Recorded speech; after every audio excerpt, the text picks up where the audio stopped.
നമ്മുടെയൊക്കെ ഒരു ഐഡിയൽ കപ്പിളാണ് ദിലീപേണ്ണും കാവ്യ ചേച്ചി എന്നൊക്കെ പറയുമ്പോ. അപ്പൊ ഈ എന്ത് കാര്യത്തിന് അപ്പൊ വഴക്കുണ്ടാവണേ? ചുമ്മാ പറഞ്ഞാണ് ഒരു പ്രാസത്തിന് പറഞ്ഞു നോക്കിയതാ. അല്ല ഒന്നും വലിയ വാർത്തയാക്കല്ല കേട്ടോ. അയ്യോ എന്റെ ദൈവമേ, ഞാൻ എന്തെങ്കിലും ഉണ്ടാക്കുന്നുണ്ടോന്ന് ചോദിച്ചപ്പോ വഴക്കൊക്കെ ഉണ്ടാക്കാൻ ശ്രമിക്കുന്നു, അങ്ങനെ പറഞ്ഞു പോയതാണ്. ദൈവമേ, അയ്യോ ഒന്നുമില്ല, ഞാൻ പറഞ്ഞില്ല. നാളത്തെ വാർത്ത അതായിരിക്കും, ഒന്നാമത് ഞാൻ അടുക്കളയിലെ വഴക്കുകൾ. അൽപൂർവ്വം വല്ല വെള്ളമൊക്കെ ചോദിച്ചിട്ട് അവിടെ ചെല്ലാറുള്ളൂ. അല്ല, എന്നാലും മഹാലക്ഷ്മിയുടെ കാര്യത്തിൽ കേട്ടോ, കാരണം ഇപ്പം പല വലിയ വിവാഹങ്ങൾക്ക് മുമ്പ് ഏറ്റവും കൂടുതൽ മീഡിയ കവറേജ് എനിക്ക് തോന്നുന്നു ദിലീപേട്ടനെയും ചേച്ചി എല്ലാവരും ചോദിക്കുന്നത് മീനാക്ഷിയെ കുറിച്ചും മഹാലക്ഷ്മിയെ കുറിച്ചും കൂടുതൽ ചോദിക്കുന്നത്. രണ്ടുപേരെ പറ്റിയുള്ളൂ. അതെ അതെ അതെ അതെ. അപ്പൊ എനിക്കൊന്ന് മീനാക്ഷിയുടെ ഒരു നല്ല ഛായ നമുക്ക് തോന്നും ചിലപ്പോ. പണ്ടത്തെ ആ ചെറുപ്രായത്തില് രണ്ടുപേരുടെ ഫോട്ടോ കണ്ടു കഴിഞ്ഞാൽ രണ്ടുപേരുടെ ചെറുപ്പം ഒരേപോലെയാ.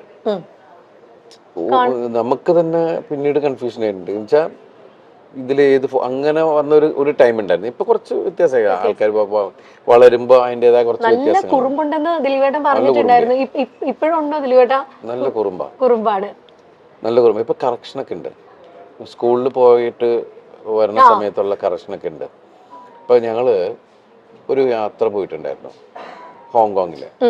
അപ്പൊ അവിടെ പോയിട്ട് നിൽക്കുകയാണ്. അപ്പൊ ഞാൻ എന്തോ ആവശ്യത്തിന് വേണ്ടിയിട്ട് ലഗേജ് ഒക്കെ ആയിട്ട് റാപ്പ് ചെയ്യാൻ വേണ്ടിയിട്ട് ഞാൻ അവിടെ പോയി എയർപോർട്ടിൽ. അപ്പം ഞാൻ അത് ചെയ്തിട്ട് വരണം. അപ്പൊ അതുവരെ അപ്പൊ നമ്മുടെ പുറകിൽ ആള് നിൽക്കുന്നുണ്ട്. അപ്പൊ പ്രായമായ ഒരു അപ്പൂപ്പനും അമ്മൂമ്മയും പിന്നെ നിൽക്കുന്നുണ്ട്. അപ്പൊ വേഗം കാവ്യ പറഞ്ഞു യു ഗോ എന്നുള്ളൊരു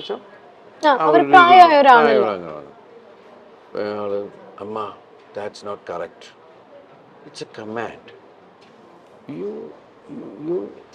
You can request them. You can go like that എന്നൊക്കെ പറഞ്ഞിട്ട് ഇവള് തിരുത്തൽവാദി ആയിക്കൊണ്ടിരിക്കുകയാണ്. ഒരു സെന്തോ പറഞ്ഞപ്പോ അച്ഛാ that's not in, that's on. ഇപ്പോഴത്തെ പിള്ളേര് ഇത് പഠിച്ചോട്ടോ, അവര് IB സിലബസിലാണ് പഠിക്കുന്നത്. അപ്പൊ ഇടയ്ക്ക് ഞാൻ പറഞ്ഞു ഇങ്ങനെ മോളിപ്പോ MBBS പരീക്ഷ കഴിഞ്ഞു, അവള് പാസ്സായി, അവൾ ഔസർജൻസി ചെയ്യാണ്. എന്നാൽ ഞാൻ വേറെ ആരോട് എന്തോ സംസാരിച്ചപ്പോൾ അവര് വിശേഷം ചോദിച്ചപ്പോൾ ഞാനാ പറഞ്ഞു. ഇവളിങ്ങനെ നിന്നിട്ട് എൻ്റെ തട്ടണു. ഞാൻ UKG പാസ്സായി എന്ന് പറ, UKG പാസ്സായി എന്ന് പറയാൻ. പഠിക്കും കേട്ടോ, ഇരുന്ന് കുത്തിയിരുന്ന് പഠിക്കുന്ന ഒരു പ്രകൃതമാണോ അതോ ഇങ്ങനെ? ആ സ്കൂളിലെ ആൾക്കാർ പറയുന്നത് നിങ്ങള് ഒന്നും പഠിപ്പിക്കരുത്. മാതാപിതാക്കളോട് പറഞ്ഞ ആദ്യത്തെ മീറ്റിംഗ് അതായിരുന്നു. നിങ്ങളുടെ കുട്ടികൾ ഇവിടെ വരട്ടെ, അവരെന്താ പഠിച്ചെന്ന് ഒരു സമയം കഴിയുമ്പോൾ നിങ്ങൾക്ക് മനസ്സിലാവും എന്ന് പറയുന്നുള്ള. പക്ഷെ അവിടുത്തെ കുട്ടികളൊക്കെ നമ്മൾ ഇവരൊന്നും പഠിക്കണമെന്ന് കാണില്ല. പക്ഷെ അത് കഴിഞ്ഞ് പിന്നെ ഇടയ്ക്കിടയ്ക്കാണ് ഈ ഹോംവർക്ക്. പക്ഷെ ഹോംവർക്ക് എന്ന് പറഞ്ഞാൽ ഇവക്കുള്ള പണിയാണ്. അത് എല്ലാ മാതാപിതാക്കൾക്കും അത് കൂടുതൽ അമ്മമാരാണ്. ഇപ്പൊ കണ്ടില്ല, അത് വരച്ച് അതൊട്ടിച്ച് ഇത് വെച്ച്. ചേച്ചി ആയിരിക്കും അല്ലേ ഇരുന്ന് ചെയ്യുന്ന? കാരണം ഇല്ല, കാവ്യാണ് ചെയ്യുന്നത്. ഇവളുടെ ചേച്ചിയാന്ന് ചോദിച്ചു. എന്നാലും ഞാൻ ഒരു കാര്യം ചോദിക്കട്ടെ ദിലീപേണ്ണ, കാരണം കാവ്യ ചേച്ചീനെ അത്രയും സ്കൂൾ കാലം തൊട്ട് കണ്ട ഒരാളാണ് ദിലീപേണ്ണ. പിന്നെ ഇതാ ഭാര്യയായി, ഇപ്പൊ അമ്മയായി ചേച്ചി, ഇപ്പൊ കാവ്യ ചേച്ചി. അപ്പൊ ഈ ഒരു ട്രാൻസിഷൻ എങ്ങനെ നോക്കി കാണുന്നു ദിലീപേണ്ണ? വളർന്നുകൊണ്ടിരിക്കൂല, അപ്പൊ നമുക്കൊന്നും ചെയ്യാൻ പറ്റില്ല. എന്നാൽ ഈ അമ്മയായപ്പോ ഭയങ്കര റെസ്പോൺസിബിൾ, ഒരല്പം വഴക്കൊക്കെ പറയുന്ന ഒരു അമ്മയായോ ചേച്ചി, അതോ സോഫ്റ്റ് ആയിട്ടുള്ള അമ്മയാണോ? സോഫ്റ്റ് ഒന്നുമല്ല, പെട്ടെന്ന് അത് പണ്ട് തുടങ്ങി നമുക്ക് പെട്ടെന്ന് ദേഷ്യം വരുന്ന ഒരാളാണ്, ഷോർട്ട് ടെമ്പേർഡാണ്. അപ്പം അത് ഞാൻ പറയാം, കൊച്ചുങ്ങളെ തല്ല, അങ്ങനെ വഴക്ക് പറ, അങ്ങനെയും ചെയ്യരുത്. അതിനെ പറഞ്ഞ് മനസ്സിലാക്കിയാൽ മതി.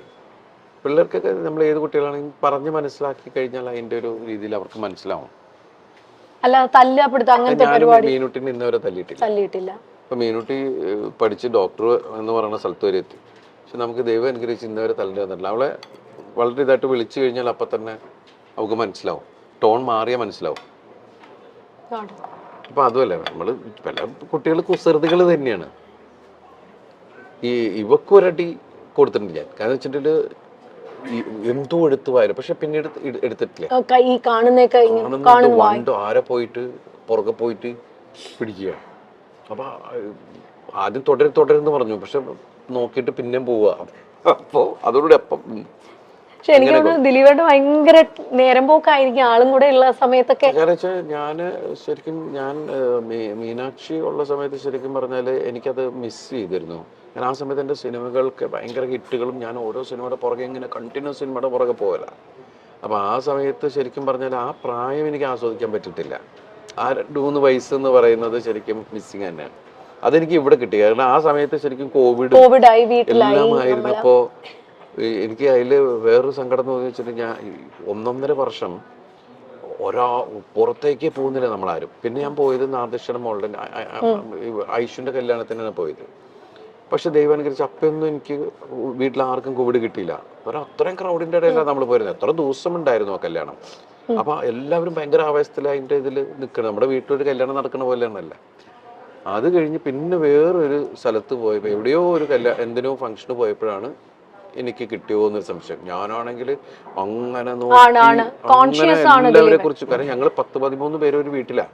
അപ്പൊ ഒരു സാധനം വന്നു കഴിഞ്ഞാൽ അതിനെ പിടിച്ച് മഞ്ഞളൊക്കെ മുക്കി മറ്റു എന്നൊക്കെ പറഞ്ഞ് ഒരുപാട് കാര്യങ്ങളൊക്കെ ചെയ്തിട്ടാണ് അടുക്കളയിലേക്കൊക്കെ പോണത്. അത് അങ്ങനെയൊക്കെ ഒരാളെ തൊട്ടപ്പം തന്നെ ഇത് അടിക്കുക. കൊച്ചൊക്കെ ശീലമായി, ജനിച്ചപ്പം തുടങ്ങി ഈ സാധനമൊക്കെ കിട്ടിയിട്ട് അതൊക്കെ ഇങ്ങനെയൊക്കെ ഇത് കാണിക്കുന്നതാണ്. ഇങ്ങനെയായി. അതിനിടയ്ക്ക് ഞാൻ കൊണ്ടുവന്നു ഇത് വീട്ടിൽ കോവിഡ് ഞാൻ കൊണ്ടുവന്നു. അത് ഞാനാണ്. എന്നിട്ട് എല്ലാവരും ചിരി തുടങ്ങി. ഭയങ്കര സൂക്ഷ്മമായിട്ട് നോക്കിയിട്ട് ഞാൻ കൊണ്ടുവന്നു എന്ന് പറയുന്നത്. എനിക്കാണെങ്കിൽ മറ്റത് പറഞ്ഞ കാര്യം ഐഡിയ എൻ്റെ പോയി എന്ന് പറഞ്ഞുകൊണ്ട് നമ്മള് അലൻസിയറായിട്ടല്ലേ പറഞ്ഞു എന്ന് പറഞ്ഞ പോലെ നമ്മളിങ്ങനെ ഒന്നും മിണ്ടാൻ പറ്റാണ്ട് എല്ലാവരും ചിരിക്കുമ്പോ എന്താടാ ഉള്ള സംഭവം. അങ്ങനെ ഞങ്ങൾ 3 പേര് മാത്രമേ. അപ്പൊ ഈ ചെറുതും പെട്ടു, ചെറുതിനും പിടിച്ചു. അപ്പൊ പാവം 21 ദിവസം ഞങ്ങളുടെ മുറിക്കകത്താ, ഒരു മുറിക്കകത്ത്. അപ്പൊ 21 ദിവസം ഇരുന്നിട്ടാണ് പോയത്. അന്നൊക്കെ 21 ദിവസം ക്വാറന്റൈൻ ആയിരുന്നു അല്ലേ ഏട്ടാ? ശരിക്കും നമ്മളെന്താ വെച്ചാൽ അമ്മയുണ്ട്, താഴെ അമ്മയുണ്ട്. അപ്പൊ അതുകൊണ്ട് അമ്മയ്ക്കൊരു കുഴപ്പം. അമ്മയ്ക്ക് പ്രായമുള്ളതല്ലേ, എന്തെങ്കിലും പറ്റിക്കഴിഞ്ഞാലൊന്നുള്ള ഇതിനകത്ത് നമ്മൾ അവിടെ തന്നെ ഇങ്ങനെ ഇരുന്ന് ഇതാക്കിയിരുന്നു. അപ്പൊ ആ സമയത്തൊക്കെ നമ്മൾ ഇവരിങ്ങനെ വാച്ച് ചെയ്തുകൊണ്ടിരിക്കലും ഒക്കെ ഉണ്ടല്ലോ. അപ്പൊ ഏതാണ്ട് 2 ആ സമയത്താണ്. അതുകൊണ്ട് വെച്ചാൽ എല്ലാവരും വീട്ടിലുള്ളതുകൊണ്ട് പെട്ടെന്ന് മലയാളം സംസാരിക്കാൻ. തങ്കമണിയുടെ റിലീസിനെ പറ്റിയൊക്കെ മഹാലക്ഷ്മി, മീനാക്ഷി ഒക്കെ എന്നാ പറയുന്നു കേട്ടോ അവര്? അല്ല, എല്ലാവരും ഇപ്പൊ സോഷ്യൽ മീഡിയയിൽ ഇത് വരുന്ന മീനാക്ഷി ശരിക്കും നല്ല ആസ്വാദകയാണ്. ഇപ്പൊ എല്ലാ സിനിമകളും കാണും. ലിമിറ്റഡ് ആയിട്ട് മീനാക്ഷി സംസാരിക്കാറുള്ളൂ. അധികം സോഷ്യൽ മീഡിയയിൽ അങ്ങനെ വളരെ സൈലന്റ് ആണ്. എല്ലാ സ്ഥലത്തും കൂടുതൽ ലിസണറാണ്. എന്റെ പോലെയുള്ള ആള് തന്നെയാണ്. അങ്ങനെ എനിക്ക് തോന്നുന്നത് സ്വഭാവം കാവ്യയുടെ ഇവക്കുള്ളത്. അവള് ചെന്ന എവിടെയും ഭയങ്കര വർത്താനവും ആ ഏരിയ മൊത്തം അവളുടെ ഏരിയയിലാക്കി കളയും. എല്ലാ തമാശയൊക്കെ പറഞ്ഞ എല്ലാവരും അവളായിട്ട് ഒരു കംഫർട്ട് സോൺ ഉണ്ടാക്കി കളയും. അത് തന്നെയാണ് ഇവളുടെ സംഭവം. നമ്മൾ രണ്ടുപേരും വളരെ സൈലന്റ് ആൾക്കാരാണ് ശരിക്കും പറഞ്ഞു. അല്ല, എന്തായാലും അതുകൊണ്ട് ഭയങ്കരമായിട്ട് ബാലൻസ് ആയി. ഇപ്പൊ ദിലീപേട്ടന് വേണ്ടി വെജ് ആണ് കേട്ടോ കൊണ്ടുവന്നേക്കുന്നേ. കഴിക്കട്ടെ, അതിന്റെ ഇടയിൽ ഞാൻ ആണ്. അല്ല, ദേയ്പുട്ടില് ഫുഡിന്റെ കാര്യം പറയണം. ഇവിടെ ഒരു ഭയങ്കര വൈഡ് റേഞ്ച് ഓഫ് മെനു ആണ് ഇവിടെ ദേയ്പുട്ടിലുള്ളത്. കാരണം ഞാനും കെട്ടിയനും കൂടെ വന്നാൽ ദിലീപേട്ട പുള്ളി എപ്പോഴും കഴിക്കുന്ന ഇലയിലൂണാണ്. ഇവിടുത്തെ ഇലയിലൂണ്. ദിലീപേട്ട ഏറ്റവും ഫേവറേറ്റ് ഫുഡ് ഏതാ? പണ്ട് എനിക്ക് അങ്ങനെ ഒന്നിനോട് പ്രത്യേകിച്ച് അങ്ങനെ ഒന്നിനോട് നല്ല ടേസ്റ്റ് ഉള്ളതെല്ലാം എടുക്കുക എന്നുള്ളത് തന്നെയാണ്. പിന്നെ എനിക്ക് ഇവിടെ ഈ പുട്ടുകട തുടങ്ങിയ സമയത്ത് ഞാൻ ഏറ്റവും കൂടുതൽ ഞാൻ ഇവിടെ വരുമ്പോൾ കഴിച്ചിരുന്നത് പുട്ടും മാമ്പഴമാണ്. പുട്ടും മാമ്പഴവും.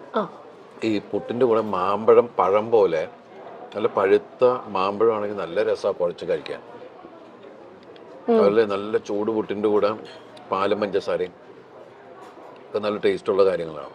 പിന്നെ നമ്മൾ പുതിയ പുതിയ ഒരുപാട് വെറൈറ്റികൾ നമ്മൾ ചിക്കനും പ്രോൺസും അത് എന്തൊക്കെ ഡിഷ് ഉണ്ടെന്നുള്ള സാധനങ്ങളൊക്കെ വെച്ച് ഡിഫറെന്റ് കോംബോകൾ നമ്മൾ ശ്രമിച്ചു നോക്കുന്നു. മില്ലറ്റ് പുട്ടുണ്ട് ഇവിടെ. Millet puttu, wheat puttu, ragi puttu, oats puttu. അപ്പൊ ഏത് പ്രായത്തിൽ വന്നാലും ഇപ്പൊ ദിലീപേട്ട സിനിമകൾ നമ്മൾ പറയില്ലേ, പ്രായഭേദം. അതാണ്, പ്രായഭേദമന്യേ നമുക്ക് തിയേറ്ററിൽ പോയിരുന്ന് ക്ലീൻ നീറ്റ് ഫാമിലി എന്റർടൈനർ ആയിരിക്കും ദിലീപേട്ടന്റെ പടങ്ങൾ എന്ന് പറഞ്ഞ പോലെയാണ് ദേയ്പുട്ടിന്റെ കാര്യവും. മലയാളികൾക്ക് ഏറെ ഇഷ്ടമുള്ള മലയാള സിനിമയുടെ എവർഗ്രീൻ കോംബോയാണ് കാവ്യയും ദിലീപും. ദിലീപ് കാവ്യ ജോഡികളുടെ സിനിമകൾ എല്ലാം ഹിറ്റായി മാറിയിട്ടുണ്ട്. ഒരു സമയത്തിന് ശേഷം ഇവർ ജീവിതത്തിലും ഒന്നായപ്പോൾ ആരാധകർക്കും അത് സന്തോഷം തന്നെയായിരുന്നു. ഇരുവർക്കും ഇപ്പോൾ ഒരു മകൾ കൂടിയുണ്ട്, മഹാലക്ഷ്മി എന്ന മാമാട്ടിക്കുട്ടി. കാവ്യ ഇപ്പോൾ അമ്മ റോളിൽ തിളങ്ങുകയാണ്. മാത്രമല്ല തന്റെ ബൊട്ടീക്കായ ലക്ഷ്യയുടെ ബ്രാൻഡ് അംബാസിഡറായി പല വസ്ത്രങ്ങളിൽ മോഡലായും ഇപ്പോൾ കാവ്യ മുന്നോട്ട് വരുന്നുണ്ട്. കാവ്യ എന്നാൽ ഇത്തിരി മുൻചുണ്ടിയുള്ള ആളാണെന്നാണ് ദിലീപ് പറയുന്നത്. കാവ്യയ്ക്ക് പണ്ടേ കാവ്യ സ്കൂൾ കാലം തൊട്ടേ അറിയുന്ന ആളാണ് ദിലീപ്. കുട്ടിക്കാലം മുതൽ കാണുന്ന ആളായതുകൊണ്ട് തന്നെ കാവ്യയ്ക്ക് പെട്ടെന്ന് ദേഷ്യം വരും എന്ന കാര്യം ദിലീപിന് അറിയാം. അതുമാത്രമല്ല, കാവ്യയോട് കുട്ടികളെ തല്ലി വളർത്തരുത്, പറഞ്ഞ് മനസ്സിലാക്കി വേണം വളർത്താൻ എന്ന് പറയാറുണ്ട്. മീനാക്ഷി ഇന്നുവരെയും താൻ തല്ലിയിട്ടില്ല എന്നുകൂടി പറയുകയാണ് ദിലീപ്. മീനാക്ഷിയെ പോലെയല്ല മാമാട്ടി, അല്പം കുസൃതിക്കാരിയാണ്. ചെറിയ വായിൽ വലിയ വർത്തമാനമാണ് മാമാട്ടിക്ക്. രണ്ട് മക്കളെയും ഒരുപോലെയാണ് കാണുന്നതെന്നും ദിലീപ് പറയുന്നു.